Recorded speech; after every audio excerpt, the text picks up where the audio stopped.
My name is Katie Tennis. I'm a handmade business strategist. I own Junque Jewels, which is a lot of fun painting signs and door hangers. So I'm a creative painter just like you. And Tamara invited me, so thank you, Tamara. I'm so honored to be here among y'all creative ladies. And I'm going to show you a few different things today in this video. So I have a technique for painting buffalo plaid that gives it kind of a watercolor look. Super easy. I think you guys will like that one. It can be done in a lot of colors. So I'm going to walk you through that. I also am not super at handmade lettering or hand painted lettering. So if you are a stencil girl, I feel ya. I'm going to show you how to add a little bit of dimension to your stencils when you're doing that to give it more of a hand painted look. So hopefully that's something you will enjoy. And then towards the end of the video, I'm going to show you how to make bows. I call it the bouquet bow.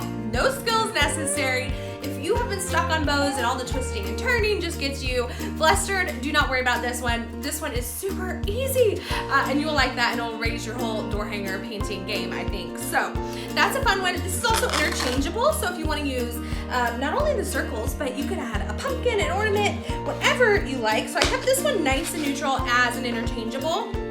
But this classic, I think it's called the classic frame shape that Tamara did for us. It's very versatile. You can use it vertical or horizontal. So this is another door hanger that I painted. Same shape and same all the techniques and fundamentals of what we used, and I made it vertical for you. So this could be a last name or welcome for every day, and then this could be permanent on there. So I made a bow that more specifically matched this door hanger versus the other one being neutral. So I just wanted to give you some ideas. I can't wait to see what you create, and I hope you enjoy the tutorial. Thank you.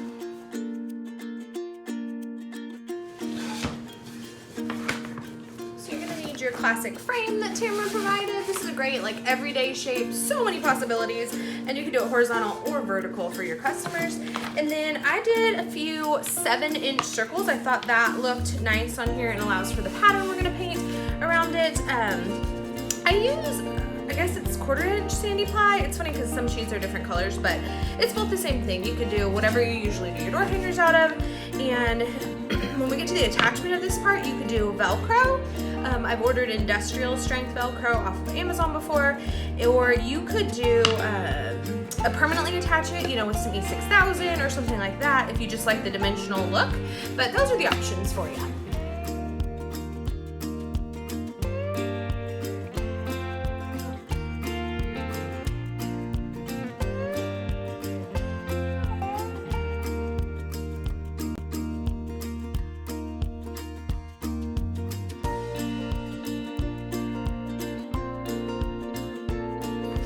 Once you've got those sanded how you like them, either for distressing or so you have a nice smooth surface to do your next step, we're going to start with the buffalo plaid paint pattern. I'm going to use a 1-inch tape today.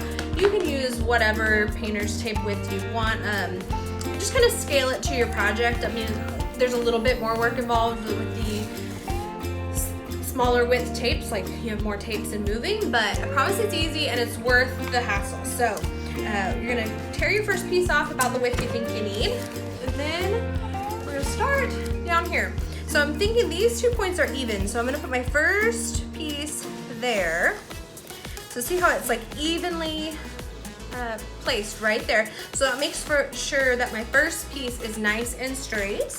And then I'm just going to tear another little piece about half that width and place it just as close as snug in there as I can, right up against that other piece of tape. And again, another piece of tape. And this is also a great way for quick and easy stripes. You do not have to measure, none of that nonsense. As long as you keep placing your tape, this little spacer piece, nice and perfect, you are gonna get good stripes. This is something that we've used for a long time in workshops, and it just makes everyone be more successful with nice straight lines. As long as you can find a good place to start it. It's a little bit more difficult with these frame type shapes, but you should have a point that is symmetrical, and we'll let you start. Otherwise, you're gonna have to measure your first piece of tape and make sure that it's good. Okay. So I've got my little piece here. Ours are hand cut, so you're getting a little bit of difference there, but I think it's gonna turn out just fine. And that was where I'll just put my bow there. How about that? I don't sweat the small stuff. So you're gonna get a little bit of black paint. So you're gonna need some black paint, and you're gonna need a baby wipe, okay? So you're gonna use your baby wipe in this case as your paintbrush. So instead of a paintbrush or whatever, you want this damp surface, and it's gonna create kind of, not watercolor, but translucent enough that you can see the cross hatching in the plaid. So you'll dip into there. If you've never done this method before, it's really fun for stripes or just about any color plaid. So I'll show you some different examples as well that I've done with the plaid. But I'm just rubbing it on there. You see that? Okay, so now one thing to keep in mind when you're doing this plaid, no matter what colors you're doing, this second layer is gonna be slightly more sheer than the bottom. So you want your bottom to be decently saturated. I'm just rubbing it with that same, I haven't even changed the piece of the baby wipe that I'm using. Just kind of back and forth until it's like a look that you like. Should slide pretty smoothly for you. You do want to avoid like pushing against the tape too much because you don't want it to bleed under there. Sometimes when you have a really moist baby wipe, it can happen, but usually it's not too bad to clean up. But just warning of some of the hiccups that you may experience. Okay, so I've got it on there. I right away peel my tape because I think it's easier to touch up and fix any imperfections if it's still kind of wet. So I'm gonna save these tapes, like I'm putting them on the edge of my table, because otherwise you're gonna go through a lot of tape.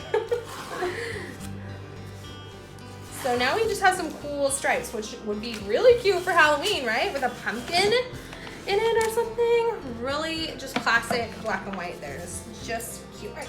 So I'm gonna go and use my repurposed tape here. What's the top, what's the bottom? Okay, it's got a sticky side. And then I'm gonna start again, like finding a point where I can make sure my tape is nice and straight. And then putting that on there. Making the spacer piece. It is so thin, it dries super fast with that baby wipe method, so I didn't do anything, and it is dry enough for me to tape already, so it goes pretty quick.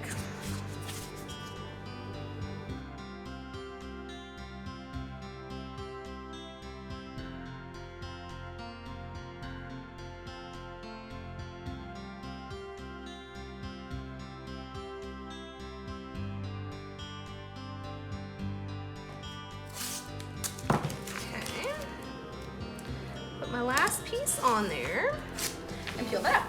Okay, so now we're gonna go with the same baby wipe, black paint again, and we're just gonna again use it as a paintbrush, dip a little bit of paint on there and just rub back and forth.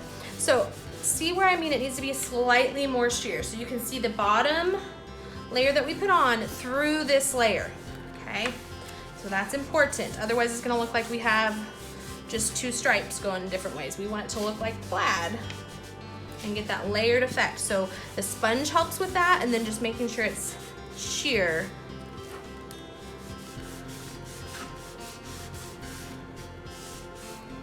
Okay.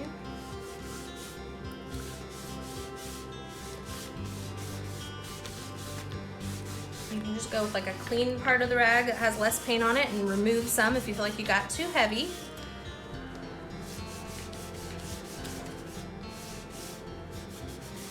Play with it. Again, it almost has like a watercolor look at this point. And then we're gonna remove that tape and reveal the magic. You're gonna have a cute plaid painted surface. Look how cute that is. And you just had to tape two ways. So I used to teach where you had to tape it three ways when you're actually painting, like you have to leave this tape down and tape back the other way. But taping 3 times for anyone is a lot. And if you're creative like me, like that is a little bit annoying. So I'm just taking my baby wipe, fixing up that little area that had a bleed, a little paint on there. If you're one who likes to do highlights and stuff, I do a lot of times do that while my tape is still down as well. So you could do highlights to kind of like accentuate the center checker if you like. But this look is also just really pretty, easy peasy, and you can do it with a ton of different colors. Now we're ready to work on our little 7-inch circle here. Now really, if you're gonna do interchangeable, the possibilities are endless. This could be, you know, a snowflake shape, a pumpkin shape, a schoolhouse shape, a truck, whatever you want to do. But I just think the little circles are really versatile as far as like, you could cut a bunch and it would, you know, of the same shape and have that on hand and just be able to paint on it whatever season or occasion that you're decorating it for. So keep that in mind. I'm gonna go with the everyday theme. We're sticking with that. We're gonna do a wreath, and I'm using Oramask. Is it 813? 813. Sometimes I make Mylar stencils, but since this is a one-time thing, I did personalize it with the Bennett's. We're gonna stencil on the wreath. I'm gonna show you a little bit how to add some dimension to stencils if you're using them. I have not like freehand painted a lot other than like details and shading for several years, just because we offer a lot of workshops in the past, and I needed a way to not have to paint everybody's, you know, name or welcome on all of their pieces when you have a class of 30 or 40. So, you know, that was one of the reasons for the switch. I'm slow. There's another reason for the switch from hand lettering to more of the Mylar stencils. But, you know, they're reusable. And it just, you know, makes my life easier. I love the look of hand lettered, and I'm so jealous of y'all with those talents. So stick with me on my stencils today. If you are only a stenciler, I feel ya. Okay, so you're gonna just position your stencil on here. Let's make sure I get it center-ish.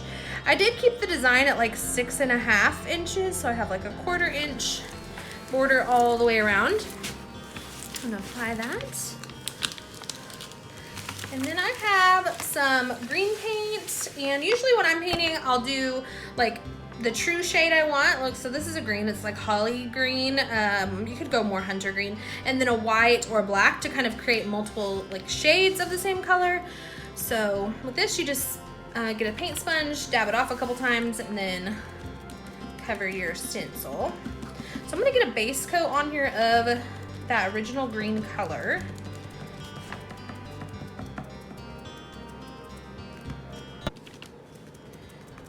Thin coats is really the best way to go on these.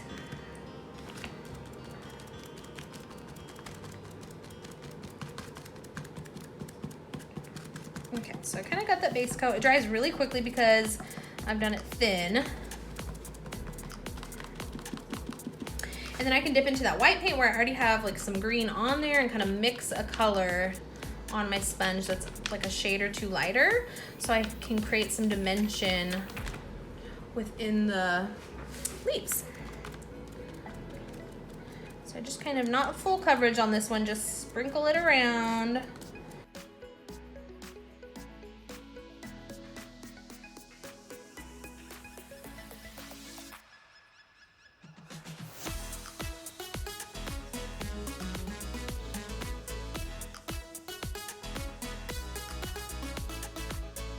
A little bit of black paint here at my dish, and then this is like a 1/4 inch like angled brush. So this is my preferred brush for just about everything, from lettering when I do it to adding details and highlights. It's just something I'm really comfortable with. So I don't think there's so many rules about what brushes you should use.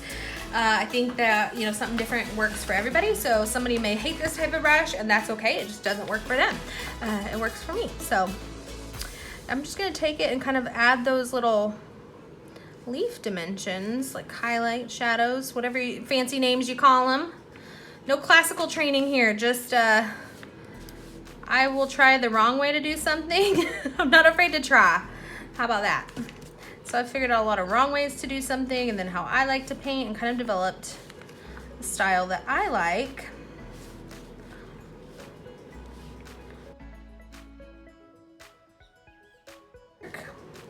And if you do a shadow, like, I don't know how close you can see, right where the stencil meets the edge, that creates a cool look too. So like if you can blend right there, that's gonna create a sharp line because the stencil is down. So you can do that in some places, and then in the middle of the letters, or the leaves. But, whoop, got a little heavy-handed. What am I doing now?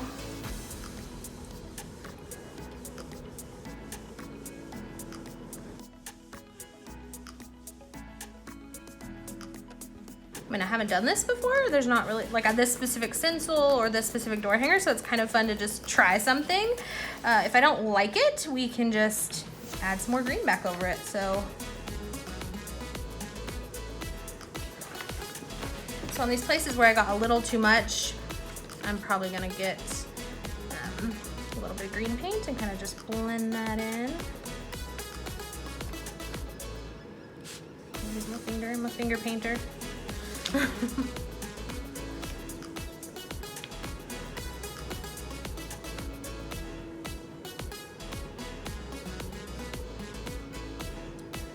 Now I'm using the green to kind of add another dimension. This is all very quick, don't overthink it.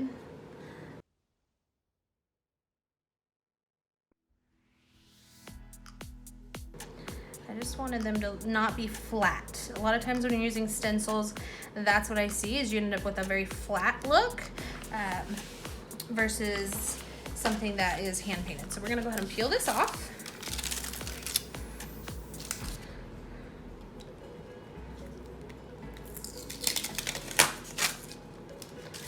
See how we got the variation in color in some of those spots? I do have some bleeds, but I'll just take a little paintbrush and fix those up. I may even take like my paintbrush and fatten up the vine in the middle. Again, that stencil just gave me some structure to work with. So a lot of us just need that, a little extra structure to define the space that we're working on or the project that we're working on.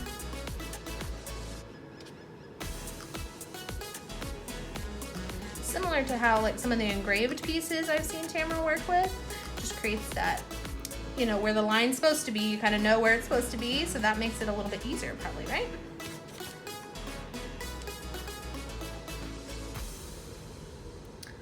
Okay, so now I'm fattening this up. I don't mind the bleeds nearly as much. So just fatten some leaves if they got out of control. Kind of like when things don't go perfect, so I can show you guys how I would fix it. So you can kind of see that it doesn't always work out.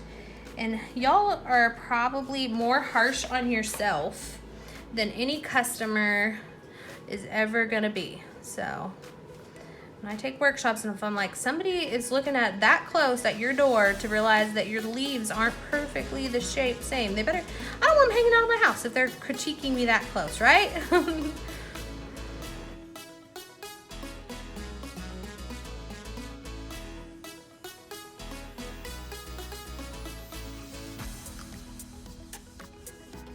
Okay, kind of like that look. Woo woo. Again, I'd probably let this dry, and then once it's dry, I can add some white back in there as well. Alrighty, we got our green paint mostly dry there, so I'm gonna go ahead and apply the name stencil. Again, we're using Ormask 813. The font that I am using is called Albrecht, and it is one that I've found that looks similar to hand lettering, so if you like that look, but again, are intimidated or it doesn't work for you, and don't be ashamed, you can use stencil and still achieve that look. So there is Tamara's last name. We're gonna kind of layer this on top. It's kind of overlapping the leaves, how I designed it. Stick that on there.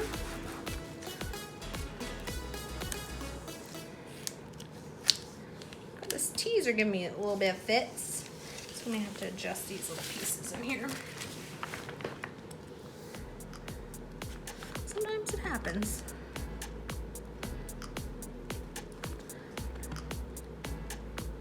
Okay, now we're ready to stencil with a little bit of black paint on a makeup sponge. Again, I kind of dab off on the table first, and then go in on your letters. Usually 2 thin coats is gonna cover with most things. If you're ever like, in this case, if I wanted to, or if I was going over the buffalo plaid pattern or something like that, you could always do a base coat of white. So you start with a really neutral surface and can get the true colors on the whole thing, but I'm not worried about it since I'm doing black. Going over some of the greens. Just gonna kind of keep on dabbing. Dries pretty quick because you're going thin coats, thin coats. I mean, I could totally take a small brush while this stencil is still down and add some white highlights in there. And I may honestly need to do that, especially on the areas where it overlaps. But we'll kind of see.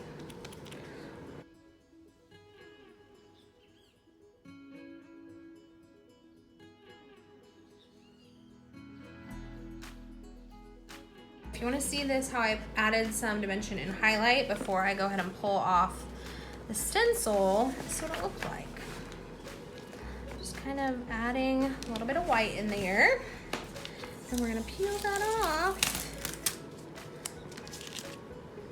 And I'll have to get the little tool that I use are these from Harbor Freight, little picks. I like the straight one. It comes in a 4-pack with different tips. But you could use just like a needle to lift up those little centers or whatever you like. Fingernails work for most projects.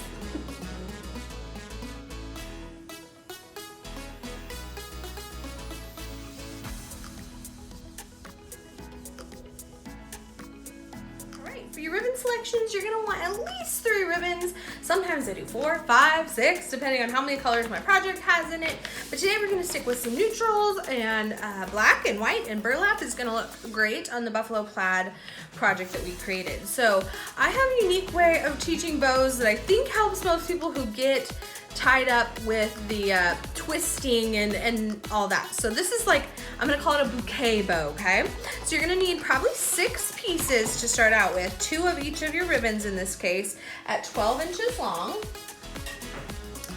So we'll cut those.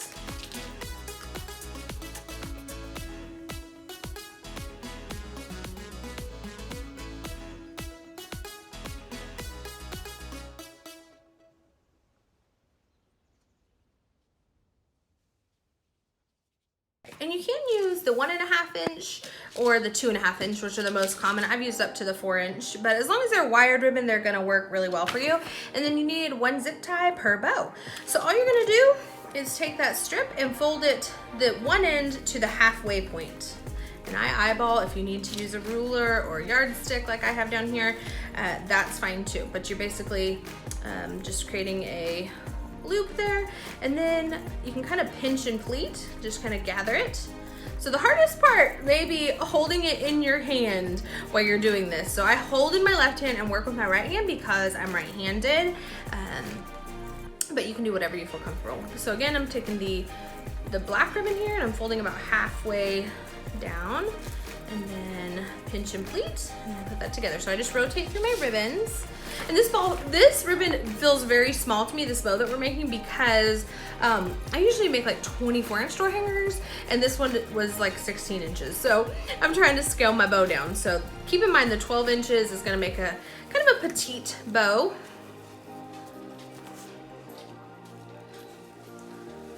So I'm just folding and pinching and pleating, and then adding it to my bouquet. So see where that's a bouquet? I'm holding it all where they can't come loose.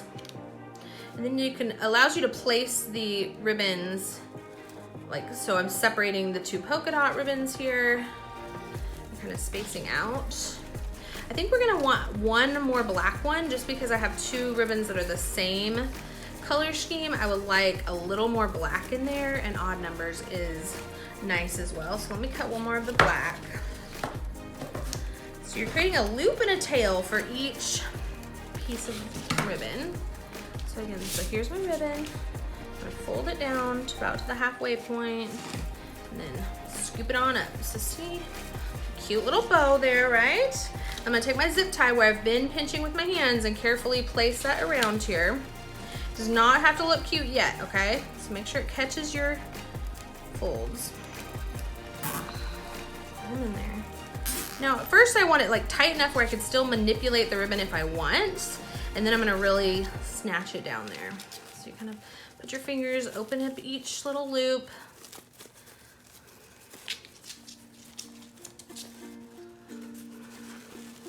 Okay, so I feel like I can pull it down, and I'll just cut off that piece. Again, there's lots of fluffing and refluffing with the bows, as you probably know. Okay, so all these tails, you can make them go on one side of the bow, you can kind of make them around and have the loops in the center, whatever it is that you like. I kind of fluff mine and then determine how I want to angle the ends or dovetail the ends. With as short as these tails are, I would probably just do angling. I don't know, sometimes it looks cute to mix dovetail. Like the dovetail is where you fold it in half there and then cut the V. Sometimes it looks cute to mix it up and have some angled and some dovetailed too. But you kind of want to get those where they're gonna be, the tails, so you can determine how you want to angle if you want them all the same. I'm gonna keep them kind of all funky.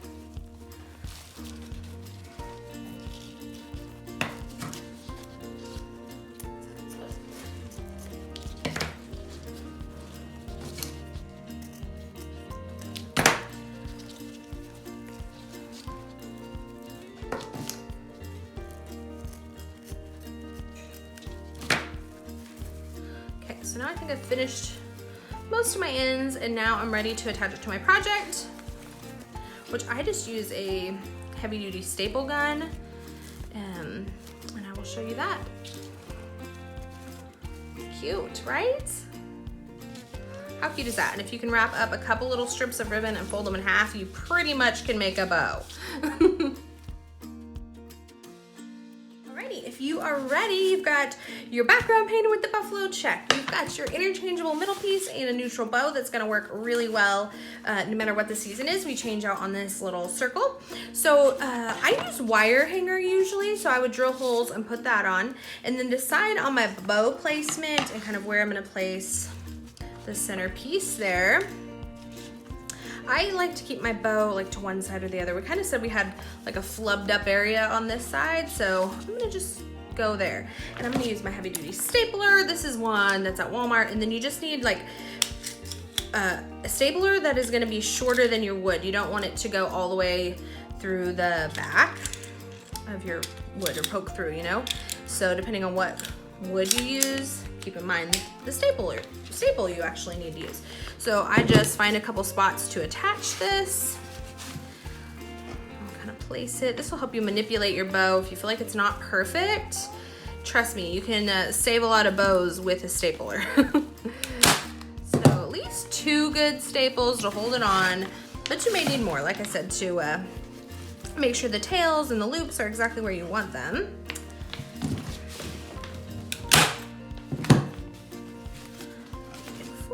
Fluff.